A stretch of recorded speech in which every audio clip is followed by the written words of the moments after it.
भारत ने चावल की बरामद पर पाबंदी लगा दी है, जिसके बाद आलमी मंडी में चावल की पैनिक बाइंग सामने आ रही है, जिससे इसकी कीमतें ऊपर जाना शुरू हो गई हैं। दुनिया का 40% चावल भारत बरामद करता है, मगर यहाँ ये बात अहम है कि नरेंद्र मोदी की हुकूमत ने सिर्फ व्हाइट नॉन बासमती चावल की बरामद पर पाबंदी लगाई है, जो कि इंडिया के चावल की बरामद का 45% है। फिलहाल भारतीय हुकूमत ने बासमती चावल की बरामद पर पाबंदी नहीं लगाई है। देखें, इंडिया ने जो चावल पे बैन लगाया है वो सिर्फ नॉन बासमती राइस, उन लोगों ने बासमती पे बैन नहीं लगाया, सिर्फ नॉन बासमती राइस पे बैन लगाया है, वो भी व्हाइट राइस पे बैन लगाया है। और इससे हमारे पाकिस्तानी राइस पे जो है वो बड़े अच्छे असरात आएंगे। और इस टाइम पे आपको पता है कि इंटरनेशनल मार्केट काफी बढ़ गई है जब से इंडिया ने बैन लगाया है। तो थाईलैंड और वियतनाम हमारे सिर्फ 4 राइस ममालिक हैं जो राइस एक्सपोर्ट करते हैं, थाईलैंड, वियतनाम, इंडिया और पाकिस्तान। तो इंडिया की प्राइस की वजह से थाईलैंड और वियतनाम की काफी सारी प्राइसेस बढ़ गई हैं, $600 तक वो प्राइसेस क्रॉस कर चुकी हैं।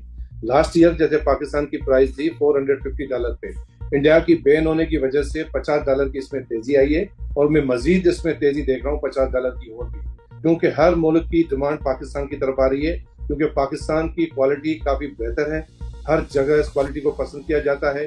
हमारे पास जो टेक्नोलॉजी लगी हुई है, जो मशीन लगी हुई है, सबसे top of the quality machine इस टाइम पे पाकिस्तान में लगी हुई है।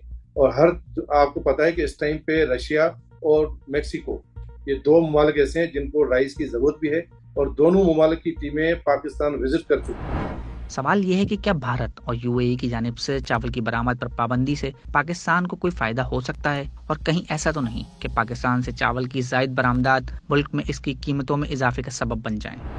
लोकल मार्केट हम खाते ही नहीं है। ये जो चावल एरीसिस की वैरायटी होती है जो हमारी सुन में यहाँ पर होती है, लाड़काना और जेकमार, शिकारपुर और यहाँ पर गोलाजी, टंडो, मोमन खान, बदीन की तरफ होती है, ये हमारा चावल, हमारा सारे का सारा जितना भी क्रॉप होता है 4 मिलियन टन का क्रॉप होता है, 4 मिलियन टन ही हम एक्सपोर्ट करते हैं। इस साल इस क्रॉप की साइज में मैं ज्यादा देख रहा हूँ। तो ये लोकल लोग हम नहीं खाते हैं, हम लोग जो चावल खाते हैं वो बासमती खाते हैं, और वो पंजाब में होता है, उसका क्रॉप भी हमारे लिए सरप्लस है। उसका क्रॉप भी हमारे पास 4 मिलियन टन का क्रॉप होता है, जिसमें 3 मिलियन टन हम पाकिस्तानी अवाम खाती है, और 1 मिलियन टन जो हमारी है वो हम एक्सपोर्ट करते हैं। तो इससे पाकिस्तानी चावल जो है वहाँ लोकल में कोई ऐसी तेजी की न्यूज नहीं आएगी जो हम बासमती खाते हैं। मेरे एक्सपोर्टर हजरात भाई हैं जो राइस से रिलेटेड ट्रेडर्स हैं, उनको रिक्वेस्ट करूंगा कि ये अच्छा मौका है इस टाइम पे पाकिस्तानी राइस को हम अच्छी क्वालिटी बन के अच्छी प्रीमियम प्राइसेस पे भेजें।